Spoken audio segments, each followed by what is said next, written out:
everyone, in today's hug, we're going to talk about an evening routine.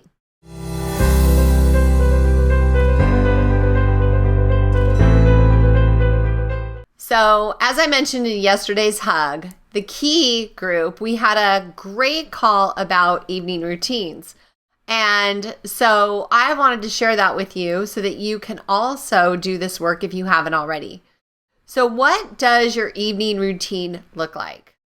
You want to have a really good way to transition from a hectic day to a restful sleep. So what we were assigned with doing is writing down the top 5 to 7 things that we do every evening before bed, or most every evening before bed.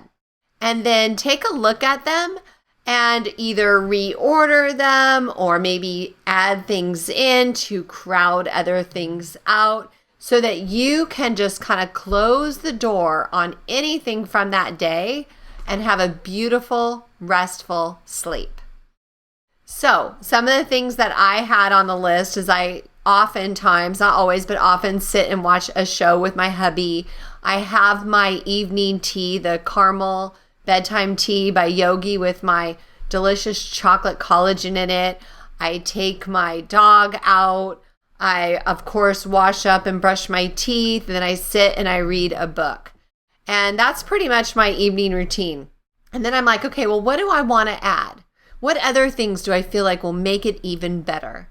So I added perhaps stretching or meditating, or I like to take a hot bath and shower, which I do frequently. Usually it's before I would sit down in the family room with my husband, but sometimes I'll do it like right before bed, but it's just not a routine, right? Like the hot bath or the hot shower is just not consistent.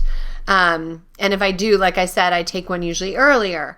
So what are the things you want to add in so that you can crowd out? How about crowding out being on your phone or looking on social media or watching dramatic shows that stress you out? What about reading your vision statement instead? What about stretching or meditating or reading an actual physical book? You know, they say that we need to be away from the blue light of screens or those curly Q light bulbs. And you can wear like those amber glasses, which I happen to have some right here in this desk. These crowd out the blue light so that your brain doesn't think it's daytime.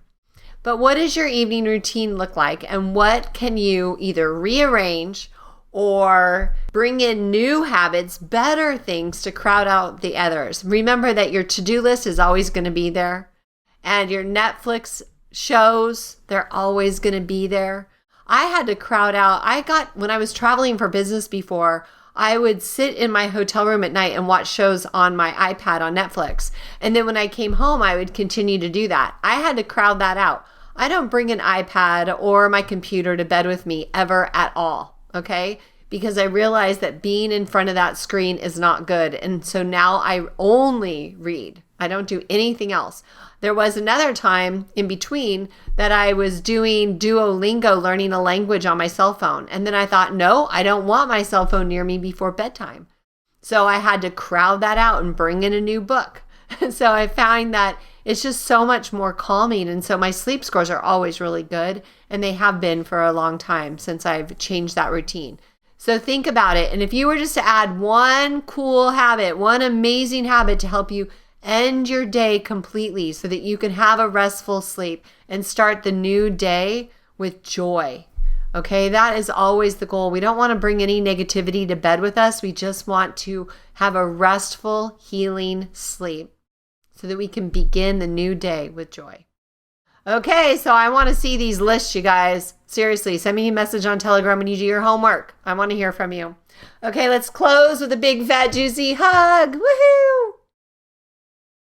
Sending you so much love on this gorgeous fall day. And I look forward to hearing from you all and seeing you tomorrow. Mwah. Bye for now.